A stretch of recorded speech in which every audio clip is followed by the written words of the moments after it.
Messager, Rasoul, Un messager, Rasoul, pluriel Rasoul, est tout homme qu'Allah le Très-Haut a choisi pour transmettre son message et à qui il a révélé une nouvelle loi qui lui a ordonné de transmettre aux gens.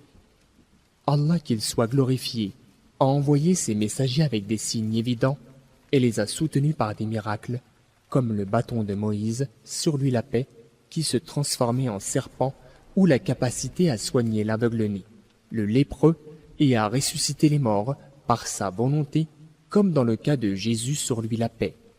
Mais le plus grand des miracles est le Coran qu'Allah, qu'il soit glorifié, a révélé à Mohammed, paix et bénédiction d'Allah sur lui. Allah a envoyé des messagers à leur peuple avec le même message. Allah le Très-Haut dit, « Certes, nous avons envoyé à chaque peuple un messager qui leur ordonnait « Adorez Allah et écartez-vous du tarot ». Sourate les abeilles, verset 36. Le terme tarot désigne tout ce qui est adoré en dehors d'Allah. Croire en tous les messagers qu'Allah a envoyés est l'un des 6 articles de la foi, et quiconque en renie un seul est un mécréant.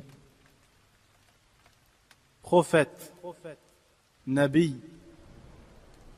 Le terme Nabi, pluriel, Anbiya, signifie prophète.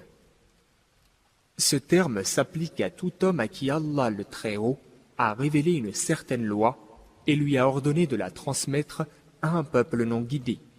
La différence entre un prophète et un messager est que le messager est un homme envoyé par Allah à un certain peuple, possédant un livre divin ou non, et à qui il lui a révélé une loi inconnue auparavant. D'un autre côté, un prophète est un homme à qui Allah le Très-Haut a ordonné de prêcher une loi déjà présente, sans lui révéler un livre divin ou une nouvelle loi. De cette manière, nous pouvons dire que tout messager est un prophète, mais un prophète n'est pas forcément un messager.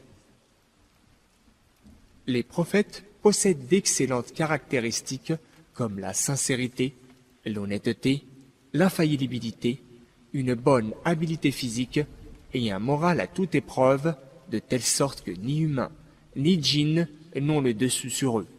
Les prophètes sont des êtres humains qui mangent, boivent, tombent malades, se marient et meurent. Ils ne possèdent aucun attribut divin et par conséquent, ils ne doivent pas être adorés.